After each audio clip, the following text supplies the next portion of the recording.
What is going on, everybody, and welcome back to another video. This is it, finally, the garage tour. I got everything ready to go, and I'm going to give you guys a little walk around and a little backstory on the new Workspace.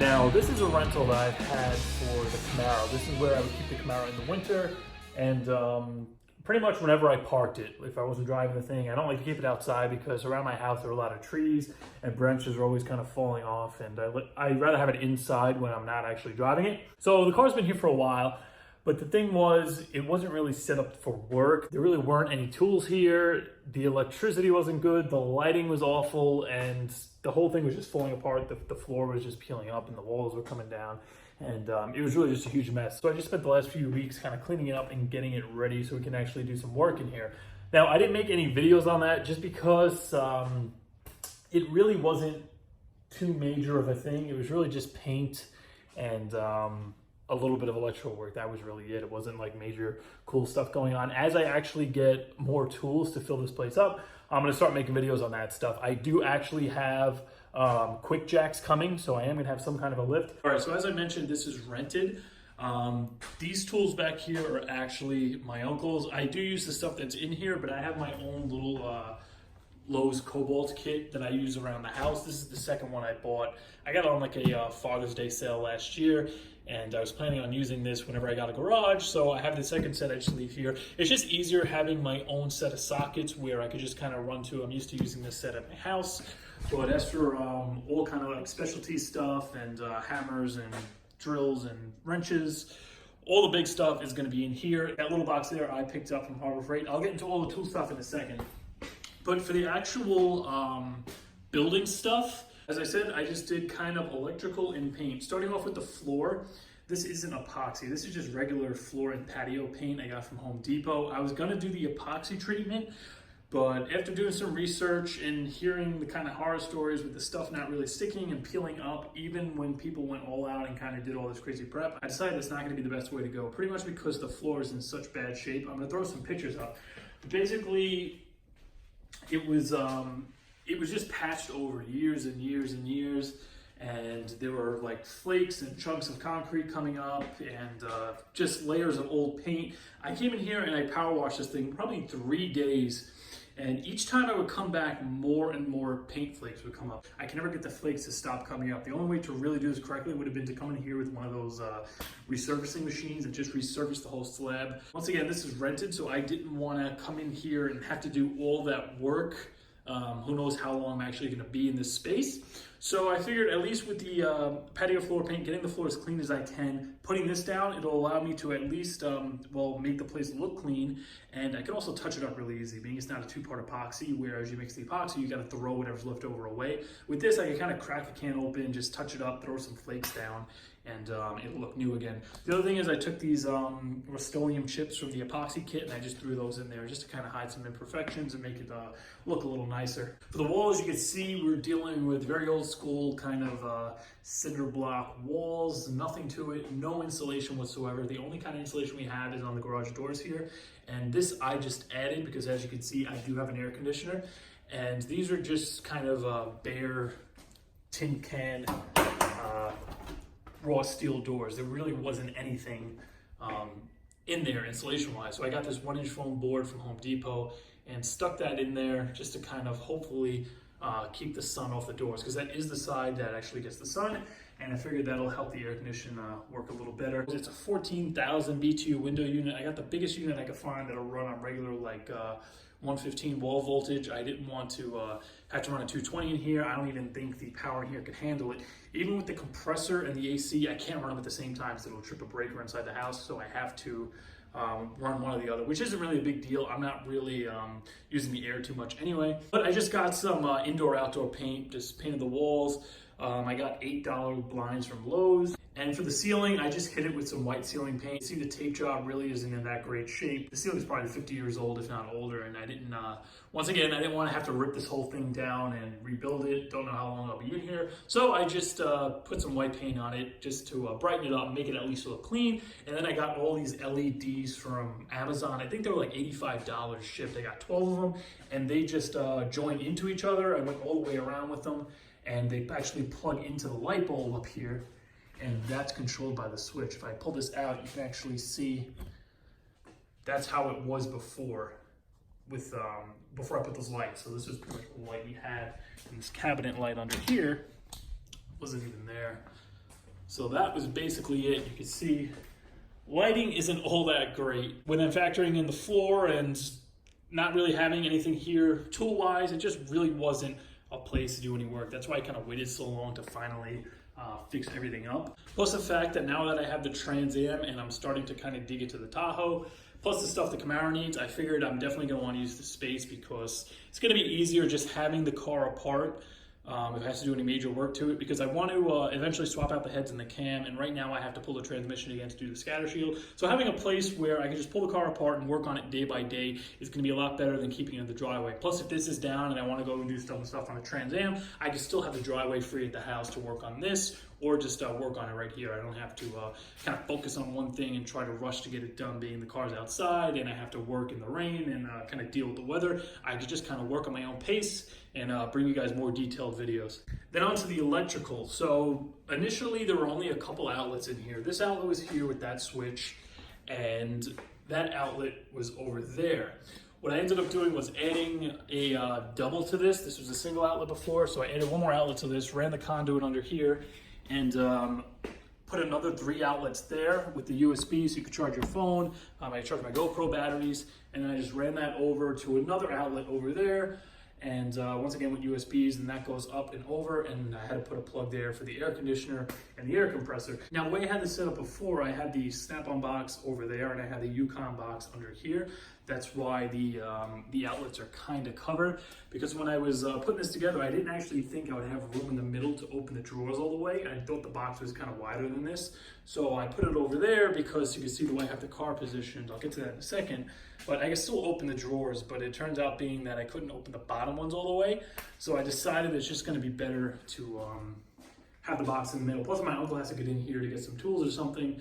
Obviously the car's not going to be in the way. He can easily just access everything. So for the actual layout, I planned it so all of the work, or most of the work that's going to be done, is going to be on this side of the garage. A couple of reasons for that are because the floor on this side is in way better condition. As I mentioned, the floor is kind of flaking up and pitted. You look over here, you see what I mean?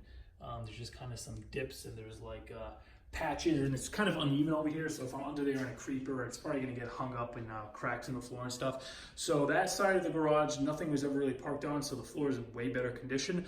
So that's one reason. The other thing was the doors, because the way this place used to be set up before, there were these big wooden doors. It was one piece. So if this was the door closed, when you would open it, the whole door would open like that. It would be one solid piece. It wouldn't have hinges on it.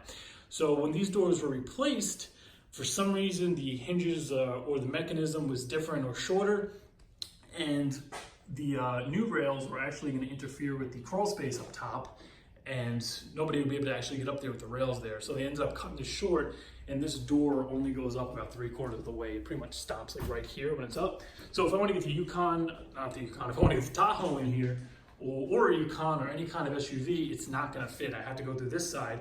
So that was kind of the major reason why I decided to leave this side as the designated work side. Plus having the nice level floor over here is probably going to work better with the quick jacks. You see, I kind of made it so all the tools are on this side and all the storage and stuff. So I have plenty of space in front of the car to do anything under the hood here. I can work comfortably, not have to worry about like the toolbox being directly behind me. And I still have a lot of room on this side of the car. If I have to do a brake job or something, I can easily get in there because I have no shelves over there.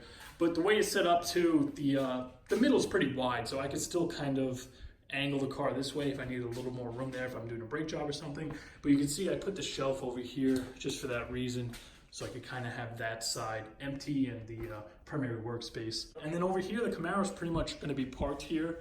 That's a spot it's usually in whenever just having it stored in here, or if I'm going to be working on something else. The Camaro is going to be over here probably with a cover on it like during the winter.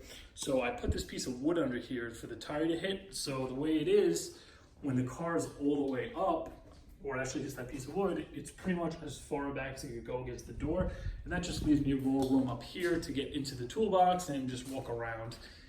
And you can see with the shelf, I can still get through here. So essentially, if I had to, I can actually have 2 cars down at once because I can work on 2 things here. You can see I can still get in here and work onto the hood if I had to. But I guess it's time to give you guys a little tool tour. Starting over here, this is just this wooden box that was already here before. I always have a jack stored in here, which isn't here right now. I have it at the house. I gotta bring it back down here. But right now, I just threw a wet vac in there, a couple of the 3-ton jack stands, and I have 2 of the 6 tons under there. I'm gonna probably move the 6 tons up top with those 2 and put the jack back under. I actually have a full set of 3 tons and a full set of 6 tons. I just bought 2 and 2 because, as I said, I'm getting the quick jack, so I'm not gonna really need a full set of jack stands. I figured having 2 of each should be enough. I want to leave 2 at the house of each set, just in case I had to do something there and leave something on jack stands in the driveway. But I put the really old bench grinder up here. I might end up moving this. The reason I stuck it here is primarily because if you're grinding something or working on something, I feel like the sparks aren't going to really bounce off the car that much because it's kind of like in between. Whereas if I had it like mounted there or over there, I feel like if you're grinding something, it's just going to shoot directly back and onto the car. I think I might actually end up not using this though and pick up one of those little tiny portable Harbor Freight ones. I can just leave it in the toolbox and just set it up here and plug it in whenever I need to use it. I guess coming over to this corner, I have my Harbor Freight press all set up. I have the little roll around work stool here, and I just picked up a cheap moving blanket from Harbor Freight that I would probably use as a fender cover. Got a couple of brooms, fire extinguishers. There's just some random old junk I have to go through up here, like old brake fluid and stuff, but most of it has to get thrown away. I got my Bluetooth speaker up there. I just leave that plugged in on charge all the time. And in here, it's just storage. There's like another little tool cabinet with just random like AC and specialty tools in here. I have extra paint down there. All this stuff has to get gone through. I got extra paint chips. There's like old funnels and just random hose clamps, and it's kind of just a lot of junk. If I clean this out, I can have a lot more storage. And up here, same thing, just some old tools, really old kind of fender covers, AC gauges, old random stuff I have to go through. Really old timing light up there. This would make a great cabinet for like storing oil and stuff. Then for the walls, we have this nice Camaro clock I got. I have the Camaro sign with the same emblem that is on the front of the Camaro. I can thank my girlfriend for picking those up for me. And I also have the Modern Day Hot Rods LsxMatt banner I finally got to hang up. This cabinet wasn't here. I actually pulled this out of the basement. It's all metal, which is great. So I went into Harbor Freight and got these really cool, really strong magnetic hooks. And I've just been kind of throwing them all over the place. I hung my respirator, my earmuffs, wire brush, Sawzall blades. Just threw my clamps down here. Picked up this magnetic dry erase board from Amazon. My girlfriend's been doodling on it, but I've been using this for just a list of stuff I have to do in here. I still have to mount the vise. I gotta get the jack down here. I gotta get my aero tools. So I think I'm gonna use this when I'm like working on big jobs like the Camaro, all this stuff that's gonna be going on with this. I figured I could kind of write everything out and just cross it off as I go roadkill style, because there's a lot of stuff that needs to go on this. Those are all the parts over there, that whole top 2 shelves, those all have to go on this, and I'm trying to do it by the end of June because there's an event I want to try to get to. So it'll be interesting to see if we get all those parts off the shelf, on the car, transmission out of the car, scatter shield in, back together by June 22nd. But in here, it's just kind of a chemical cabinet for now. I got my brake cleaner, just chem tool, PB blaster, got some super clean back there, pig mat, garbage bags, just random stuff. There's still a lot of room in here where I can fill it up once I kind of sort everything out. I got O-rings, heat shrink tubing, tape, extra grinding wheels. There isn't plumbing here, so I have no sink, no toilet or anything. So I picked up these from AutoZone. They're very, very good. I definitely recommend them. They're very wet. They get all the grease and everything off. Not like most towels I used in the past where they're kind of dry and they don't really have that much solution on them. These things are like really, really soaked with the solution and they get all that stuff off. So I just wash my hands with these, and I got the paper towels. I got a bunch up there that I use just to dry them, and that works really, really good. I don't even need like that goop hand cleaner or anything. Over here I have the Harbor Freight transmission jack I picked up. I have to put together and unbox. And then for outlets, I picked up this power strip from Lowe's. This is gonna be the primary like workstation. This is probably just gonna be for random stuff, like not so much the big work. I got this tray off of Amazon, which is going to be great for any kind of messy jobs, if you know, rebuilding a master cylinder, or I got to rebuild the carb on this thing, so it's going to collect all the gas and any oil, so I can make a mess and just go all over the place. I moved the Harbor Freight drill press here that I used to have at the house, and then the vise I'm gonna just move over here and bolt down to the table. This cabinet here is more storage. Right now it's just filled up with some junk. There's just old grease guns and oil cans, and just, it's mostly junk in here that has to be cleaned out. And then once again, that's a pretty big cabinet that I can store a bunch of stuff in. I have my mop over here. I have to pick up a thing of argon for the welder now that I actually have a cart. And yeah, the cart I'm very excited about. Between the cart and the air conditioner, I think those are the two things that I like the most, because I'm not gonna have to lug this thing in and out of the house anymore. I just kind of leave it on the cart and wheel it around the garage. I have the plasma cutter under there, which I have yet to use. And then you guys already saw the air compressor. This I had at the house paired with like a 12-gallon Craftsman. I'm using them both together. I figured one's gonna be enough. I just got the 50-foot hose reel from Harbor Freight, the water separator, in case I do any kind of painting. And really this is just gonna be used for like shop air if I gotta blow some stuff out, or put air in tires. I'm not gonna really use it for an impact or anything, because I do have the electric tools in here. I kind of have all my stuff that my uncle didn't have, so all the Milwaukee electric tools, drills, soldering iron, all that stuff is in this box here. Then under here is just more kind of random specialty stuff. I got this seal kit, this seal driver I just picked up from Harbor Freight, the oil pressure gauge, the Dremel, I picked up a new torque wrench, and then it has these random bins under here that you can just kind of store stuff. I got some hose fittings, a wire brush in there for now. Same thing over here, just kind of random power tools in here. I got the Sawzall, grinding wheel, heat gun, 3-draw puller, also bigger compartments under here. And this thing I got for like $220 at Harbor Freight on sale, and what I love about it is that it's pretty narrow, so it doesn't stick out as far as the toolbox, which is what I like, because I didn't want it coming out too much, especially if I'm going to be doing some work on this side. I'd rather have it further against the wall. And it's really built nice. I mean, the top drawer feels really good. It's roller ball bearing, plenty of space, drawer's nice and deep. The doors underneath feel really good. They're not, the hinges don't feel cheap. Doesn't feel like the doors are going to come off. They're not like planky and thin feeling. You have a garbage can, of course, completely useless and filled with shit. And then this right here is another Harbor Freight piece, this $15 shelf, which I love. I tried to go back and get some for Memorial Day, but they were all out. And this is going to be pretty much my storage area for parts that got to go on the car. And everything here has to go on a different car. So down there I have the carb kit for the Trans Am, the valve cover gaskets. I don't have the T-top seals here yet. This stuff here I have to do to my sister's car. Her Subaru is going to need head gaskets, and it has like 200,000 miles on it, so I picked up some valve grinding compound to reseat the valves.